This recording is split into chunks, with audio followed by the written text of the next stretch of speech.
હાઈકોર્ટે સરકારને ફટકાર્યા છે। વધુ એક સમાચાર સામે આવી રહ્યા છે, જેની અંદર રેગિંગ મામલે હાઈકોર્ટે સરકારને ખખડાવ્યા છે। ગાઈડલાઈનનું પાલન ન કરનાર સંસ્થા સામે પગલાં લેવા માટે હાઈકોર્ટ દ્વારા ટકોર કરવામાં આવી છે। રેગિંગને લઈ અને એમસીઆઈ મેડિકલ કોલેજો સહિતની સંસ્થાઓમાં રેગિંગનો મામલો અવારનવાર જ્યારે સામે આવતો હોય છે, ત્યારે હવે હાઈકોર્ટે પણ આકરું વલણ અપનાવ્યું છે। રેગિંગના દૂષણને નાબૂદ કરવા માટે સરકારે આદેશ પણ સરકારને આપવામાં આવી ચૂક્યા છે। ત્યારે રેગિંગ મામલે હાઈકોર્ટે સરકારને ખખડાવ્યા હોય તેવી ઘટના સામે આવી છે। રેગિંગની ઘટના અવારનવાર બનતી હોય છે, ત્યારે ગાઈડલાઈનનું પાલન ન કરનાર સંસ્થા સામે પગલાં લેવા માટે હાઈકોર્ટ દ્વારા કડક વલણ અપનાવવામાં આવ્યું છે। હાઈકોર્ટ દ્વારા આદેશો પણ આપી દેવામાં આવ્યા છે। ત્યારે મેડિકલ કોલેજો સહિતની સંસ્થાઓમાં રેગિંગનો મામલો અવારનવાર જ્યારે સામે આવતો હોય છે, ત્યારે રેગિંગના દૂષણને નાબૂદ કરવા માટે હાઈકોર્ટ દ્વારા સરકારને આદેશો આપી દેવામાં આવી ચૂક્યા છે। ત્યારે રેગિંગ મામલે હાઈકોર્ટે સરકારને ખખડાવ્યા છે, સરકારને આદેશો આપવામાં આવ્યા છે।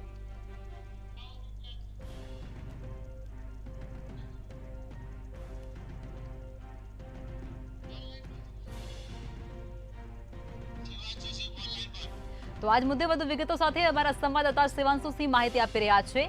શિવાંશુ, રેગિંગને લઈ અને હાઈકોર્ટ દ્વારા સરકારને ખખડાવવામાં આવ્યા છે, શું છે માહિતી? ચોક્કસથી જે રીતે અવારનવાર કોલેજો હોય, કોલેજ કેમ્પસ હોય કે મેડિકલ કેમ્પસ હોય, રેગિંગની ઘટનાઓ સામે આવતી હોય છે, ત્યારે તમામ પ્રકારની જે ફરિયાદો હોય છે તે પણ કરવામાં આવતી હોય છે। તેને લઈને હાઈકોર્ટને જે છે ટકોર કરી છે, તેમાંથી જે સરકારને પણ ખડખડાવવામાં આવ્યો છે, કારણ કે જે રીતે ઘટનાઓ બનતી હોય છે તે ઘટનાઓ પર ધ્યાન આપવામાં નથી આવતો હોય છે, તે પણ દલીલ કરવામાં આવી હતી। ને ત્યારબાદ જે છે તે સુનાવણી હાથ ધરવા, કારણ કે જે રીતે જે મેડિકલ કોલેજની જે ઘટનાઓ છે તે દિનબદન વધી રહી છે, તેના કારણે જે હાઈકોર્ટે ટકોર કરી છે। સરકાર ખખડાયા પછી અને જે રેગિંગની ઘટનાઓ છે નસ્ત નાબૂદ કરવા માટે તે પણ આદેશ આપ્યા છે।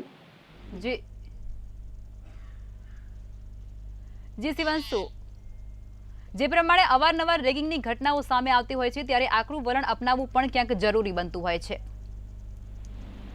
ચોક્કસથી જે રીતે આપણે જણાવ્યું કે જે કોલેજની ઘટનાઓ હોય છે તેના લઈને હાઈકોર્ટની ટકોર કરવામાં આવી છે, અને સાથે જે બીજી બાજુ આપણે વાત કરીએ, રાજ્યની તમામ મેડિકલ કોલેજ અને ઉચ્ચ સ્તરની સંસ્થાઓ છે તેમને એક જે એસઆઈટીની પણ રચના કરવામાં આવી છે, અને સાથે હાઈકોર્ટની તરફથી જે છે તે તપાસ કરવામાં આવશે। સાથે કહી શકાય કે જેની રિપોર્ટ છે તે એસઆઈટીને કરવામાં આવશે। એસઆઈટી પછી જે રિપોર્ટ છે તે હાઈકોર્ટમાં કરશે, અને તમામ પ્રકારની જે માહિતી છે અને રેગિંગના મુદ્દાઓ નાબૂદ કરવા માટે હાલ ગુજરાત સરકારને ખૂબ જ સખત શબ્દોમાં જે છે ગુજરાત હાઈકોર્ટે ટકોર કરી છે। જી શિવાંશુ, જે પ્રમાણે આ રેગિંગની ઘટનાઓ સામે આવતી હોય છે, જેને લઈને વિદ્યાર્થીઓના માનસિક પર પણ ઘણી નકારાત્મક અસર પડતી હોય છે।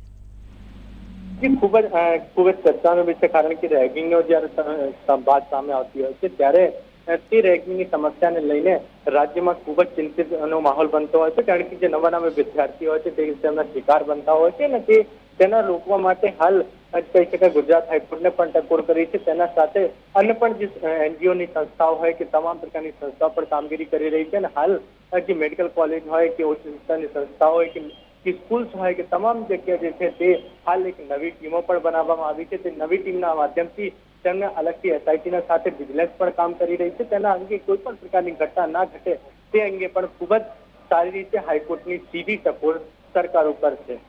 જી શિવાંશુ, માહિતી સાથે જોડાવા બદલ ધન્યવાદ।